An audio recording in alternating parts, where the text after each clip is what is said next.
Hola a todos, yo soy Ramón Lozano. Bienvenidos a un nuevo episodio de este podcast donde vamos a hablar de los eventos más relevantes que movieron a los mercados financieros en Estados Unidos en la semana laboral que terminó el viernes 22 de abril de 2022.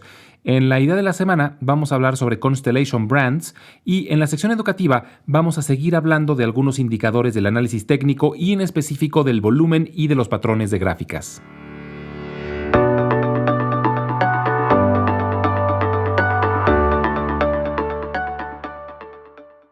Fue la tercera semana consecutiva con pérdidas y de nuevo el índice más golpeado fue el Nasdaq, cayendo el 3.8%, pero los otros dos también tuvieron pérdidas considerables. El Dow cayó el 1.8% y el Standard & Poor's 500 el 2.7%.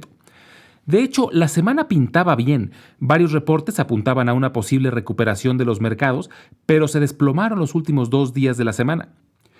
De nuevo, los reflectores estuvieron puestos en la inflación, sobre todo porque Jerome Powell, presidente de la Fed, dijo que no descartan acelerar el incremento en las tasas de interés. Están hablando ya de elevarla en 50 puntos base en el mes de mayo, lo doble de lo que tenían previsto originalmente. Aunque algunos analistas dicen que deberían de ser aún más agresivos para tratar de parar la inflación lo más rápido posible.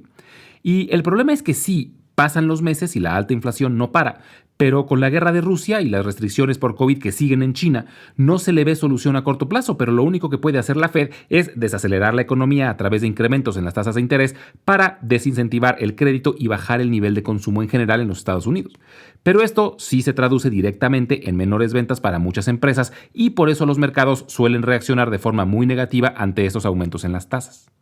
Fue una semana muy intensa de reportes trimestrales, ya reportó casi el 20% de las empresas, y el balance en general ha sido positivo. Más del 70% han reportado números por arriba del esperado. En especial se reportaron números muy robustos de empresas relacionadas a la industria petrolera, lo que era de esperarse debido al alto precio del petróleo desde que inició la guerra en Ucrania.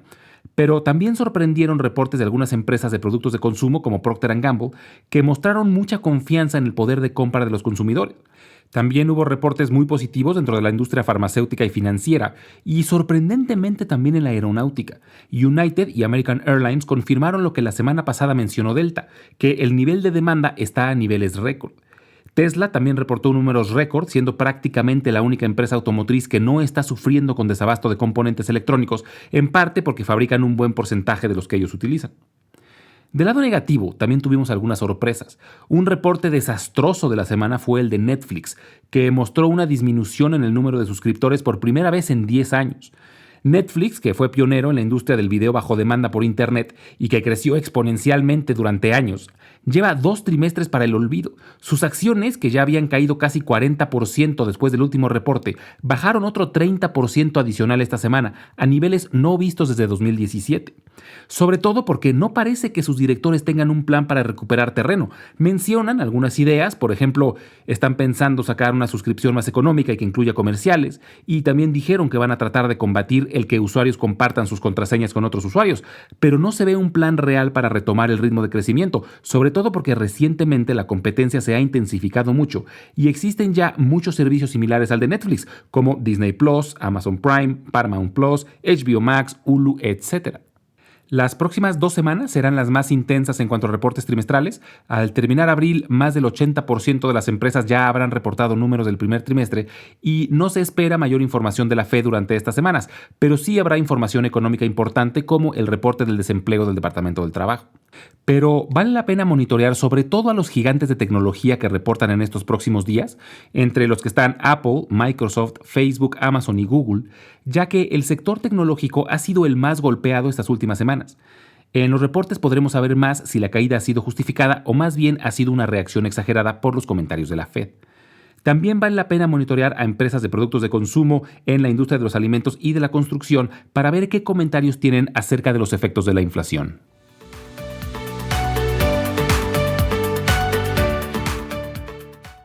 En la idea de la semana, vamos a hablar sobre Constellation Brands. Su símbolo es STZ.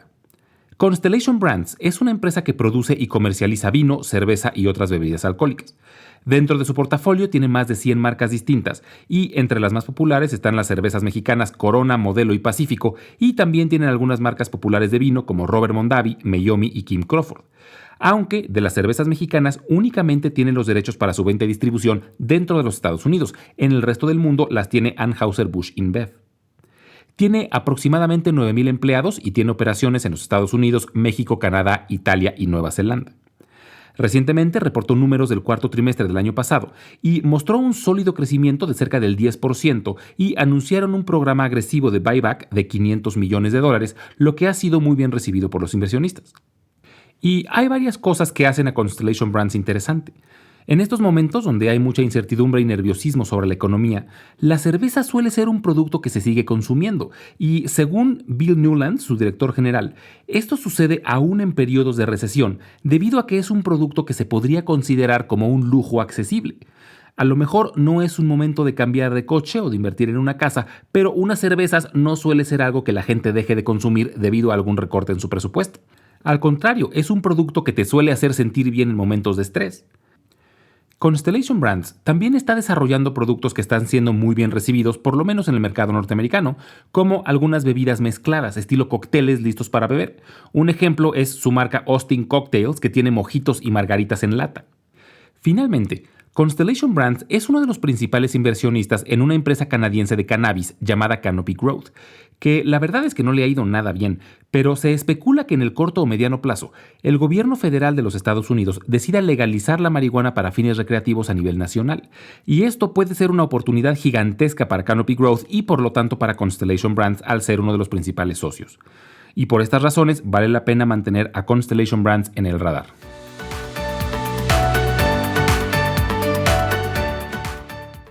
En la sección educativa del día de hoy vamos a seguir hablando un poco más sobre algunos indicadores del análisis técnico. Como hemos platicado anteriormente, el volumen es simplemente la cantidad de acciones que cambian de propietario durante un periodo de tiempo. Lo más común es usar un día como referencia, por lo que seguiré usando días como base para los ejemplos. Normalmente el volumen se usa como una medida de liquidez, es decir, mientras mayor es el volumen, más fácil va a ser encontrar compradores y vendedores y más rápido vamos a poder ejecutar una transacción. Pero para el análisis técnico, el volumen tiene una función adicional y es la de ser una especie de polígrafo. O sea, se usa para tratar de decidir si un movimiento en el precio nos está diciendo la verdad, si es relativamente confiable. Y la razón es que si hay un cambio de precio con un volumen muy por debajo del promedio para esa acción, puede significar que el precio se movió más bien por falta de liquidez y no tanto por un interés real de los inversionistas. Y cuando el precio se mueve con un volumen muy por arriba del promedio, suele indicar que hubo un claro interés de parte de los inversionistas ese día. Por ejemplo, como platicamos la semana pasada, cuando el precio cruza algún nivel de resistencia o de soporte, esto puede indicar un cambio en una tendencia. Sin embargo, si este cruce fue en un volumen bajo, no se considera una señal confiable y pudo haber sido simplemente un movimiento de poca duración. Pero si el cruce se realizó con un volumen muy alto, se considera como una señal mucho más confiable. Entonces, cuando hay algún evento identificable en una gráfica, siempre se suele checar si se dio en un volumen alto para ver qué tan confiable puede ser ese indicador técnico.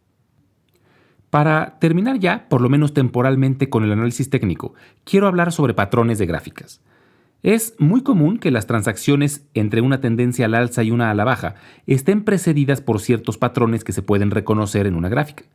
Por definición, un patrón de gráfica es una configuración reconocible en el cambio de precio en una gráfica y se identifica por ciertas curvas o líneas de tendencia, y hay dos tipos de patrones: los llamados reversal patterns, o sea, patrones de reverso que indicarían un cambio de tendencia, y los llamados patrones de confirmación, que al contrario muestran que lo más probable es que la tendencia continúe. Entonces, estos patrones son figuras que se pueden reconocer al ver una gráfica, que suelen repetirse y por lo tanto se espera que el resultado posterior también se repita. Y voy a poner dos ejemplos de algunos de los patrones más comunes. El primero es el llamado Head and Shoulders o cabeza con hombros, que se caracteriza por tres curvas estilo letra U invertida, digamos como si fueran montañas, y se forman una tras de otra, con la característica de que la primera y la tercera curva son de menor tamaño que la curva central, y de ahí viene el nombre. La curva central, la más grande, sería la cabeza y las dos curvas a los lados serían los hombros. Y si se unen los dos puntos más bajos de la curva central con una línea, a esta se le conoce como la línea del cuello, y es una línea de tendencia que, si al terminar de formarse la última curva, la que correspondería al hombro derecho, se rompe con un volumen alto, es un indicador de un cambio de tendencia, de que hay una alta probabilidad de que haya una caída mayor en el precio de esa acción. Y existe también el patrón inverso, lo que se le llama la cabeza con hombros invertida, en donde ahora hay 3 curvas que sí son de tipo U y, en este caso, cuando la línea del cuello se rompe hacia arriba, significa un posible incremento en el precio. El segundo patrón del que vamos a hablar es el llamado cup with handle, lo que se podría traducir como una taza con agarradera. Está formada por 2 curvas tipo U, siendo la primera mucho más ancha y más profunda, y la segunda, que se forma justo al terminar la primera, es mucho más pequeña tanto en profundidad como en duración. De hecho, tiene que ser menos de la mitad de tamaño para que sea considerada como este patrón. Y aquí el indicador técnico es el punto donde termina la segunda curva, es decir, cuando el lado derecho de la segunda curva alcanza el nivel del lado derecho de la primera curva, y si este nivel es sobrepasado en alto volumen, se considera como un buen indicador de que el precio puede seguir subiendo. Y como platicamos en los capítulos anteriores, estos análisis están muy basados en la psicología conjunta de los inversionistas. Por ejemplo, la explicación de por qué se forma el patrón de la taza con agarradera es el siguiente. Después de que una acción termina un periodo largo al alza y empieza un retroceso, habrá muchos inversionistas que compraron a un precio elevado con la esperanza de que siguiera subiendo. Pero ahora están en números rojos y deciden esperar a una posible recuperación. Y cuando esta recuperación se da, deciden vender cuando recuperen sus pérdidas. Y esto es un sentimiento muy común, querer salirse de una acción que te había generado pérdidas, pero donde ahora estás tablas, ya recuperaste las pérdidas. Y por este efecto pasa que cuando una acción recupera su nivel anterior después de una larga caída, suele tener una segunda caída de menor tamaño y así se forma el patrón completo.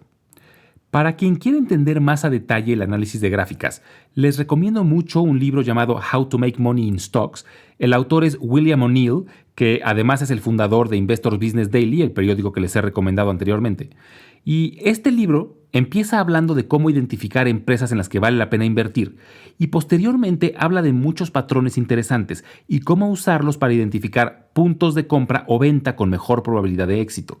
Y ayuda mucho también a entender las recomendaciones que dan en el periódico. Y con esto terminamos, por lo menos temporalmente, la parte de análisis técnico. Espero que no haya sido demasiado denso, pero es algo que a mí me parece muy interesante.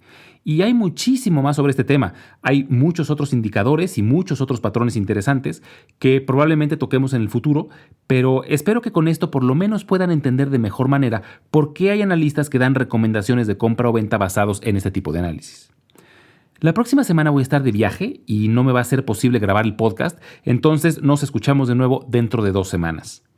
Y como siempre, les dejo mi correo electrónico por si tienen alguna duda, comentario o sugerencia. Es ramonlog@yahoo.com, ramonlog@yahoo.com, y les dejo la página donde podrán encontrar la sección educativa de episodios anteriores. Es www.ramonlog.com. Muchas gracias y nos escuchamos en el próximo episodio.